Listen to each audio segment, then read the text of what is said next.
For the record, I'm done trying to make y'all comfortable. For the record, you ain't trying to grow, then it's done for you.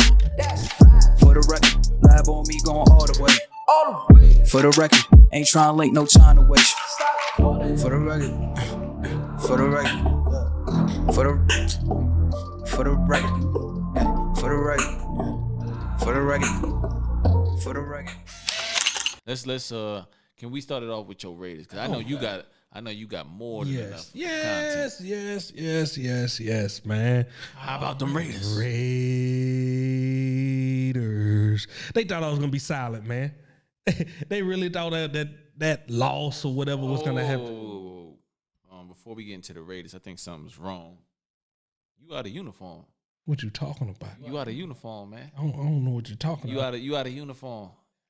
Fulfill the end of your bet. He didn't know when this was coming. He thought he was just gonna sleep, sick out of here. So ladies and gentlemen, couple months ago, with our former co-host Hudrico, there was a bet made. Tampa Bay game came a couple weeks ago. High stakes. Mr. Perez and Hudrico bet a jersey swap. Not just a regular jersey swap.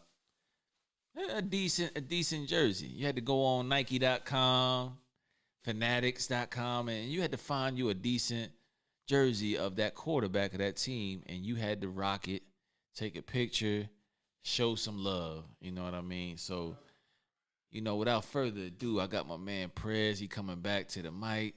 Oh, man. Oh, man. He has the Tampa Bay, the TB12. He got the TB12. This what happens, people. Tampa. Like, this is the faith. The GOAT. I love the Raiders, and I'm blind to some of their flaws at times. I sit here and I make crazy bets.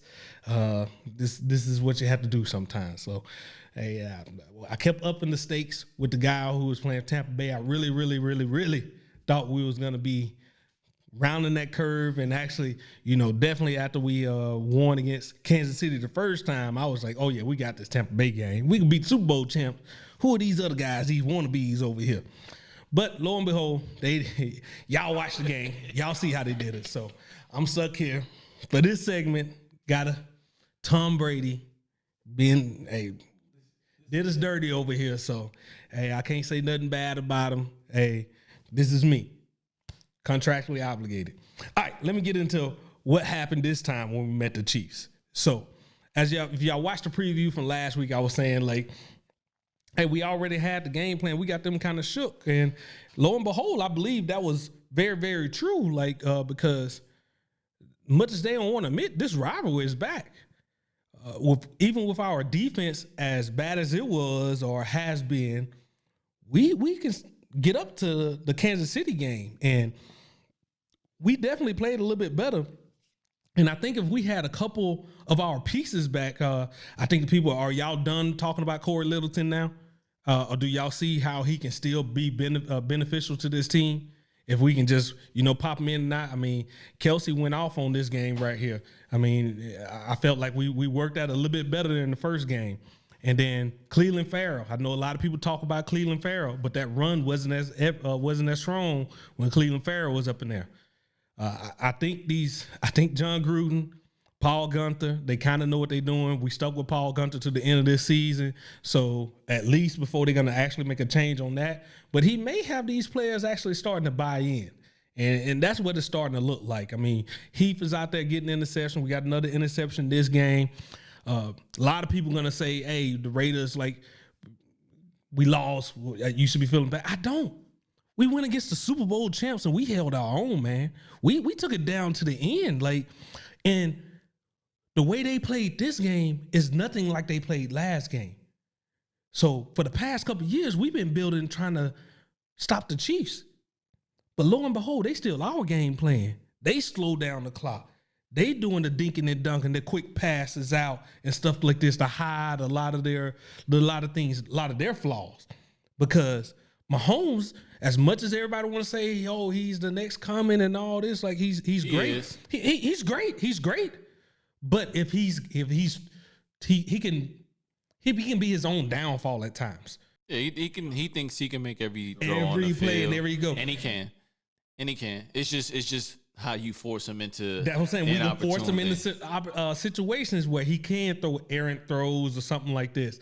The way Andy Reid decided to coach him up was, hey, you seen how them Raiders was doing? You go do that same thing. And you know what they say, man. Hey, imitation is the best form of what? Flattery. Hey, and I thank y'all. Y'all telling us about us Raiders, man. We good over here, man. I felt damn good after this game, man.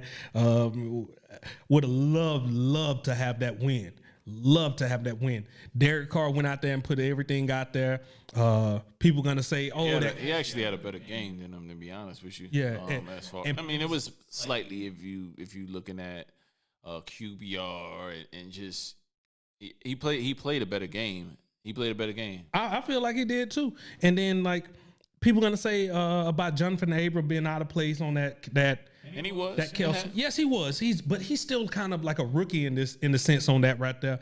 But I was just like, everything that we had happen to us, I felt like it was mirrored on the other side of Kansas City.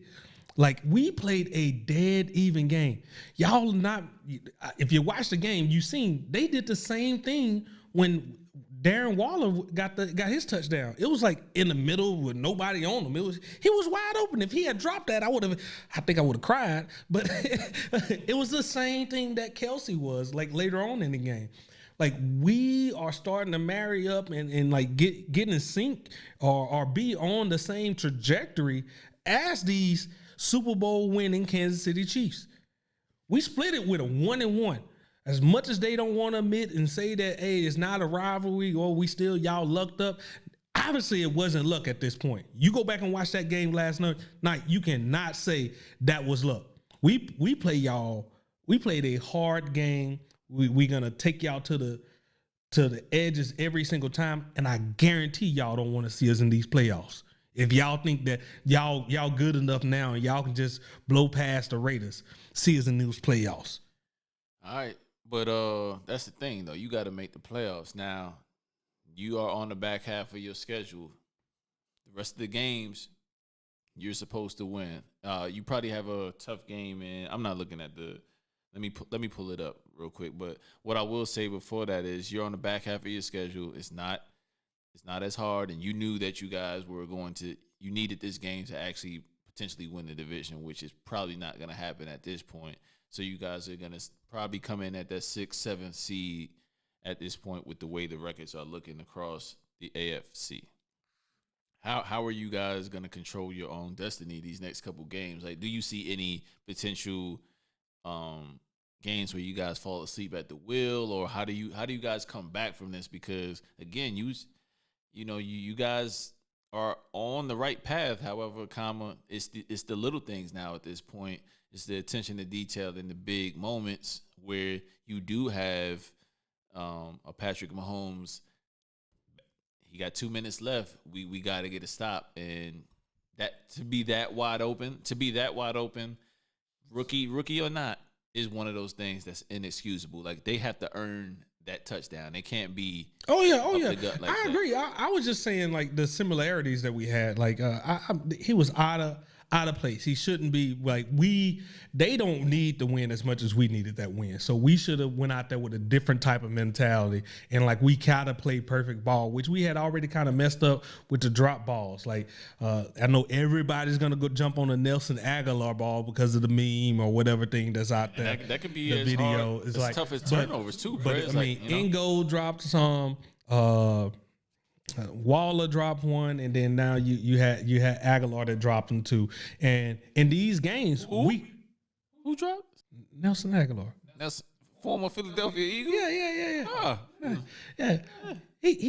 But it was he was like trying to reach back. Did he drop it? He dropped the ball. Okay. But we got to have all those. We got to have all those. We definitely got to have all those. And rewind the tape. I will say something that they're not mentioning on. I really think that y'all think Jason Witten really messed up at the end of that game when he did the offsides or whatever, and they called the penalty back. Like I was like, man, that was a great move because we were still going into the 2-minute warning, but we was leaving a lot of time on the clock. With him getting that call, I mean. y'all understanding how this COVID thing work, we got to start locking this down. Like, if we really want to make a push for this playoff, players gonna have to start taking on a little bit of responsibility of their own. And like, hey, y'all may need to just order you some food, chill at your house this next 7 weeks if y'all want to get there. I mean, look at your paychecks. Look at all the bonuses that you're gonna end up getting if you make it to the playoffs. And this is all in y'all hands right now. Give me the feeling. Hey, Who the most disciplined? And you remember that happened in the bubble. If them guys can get through it, granted they had a lot of amenities afforded to them, but like, you got to decide what's most important. Exactly. Most important, and sometimes you just can't avoid it depending on who you around and how other people are living.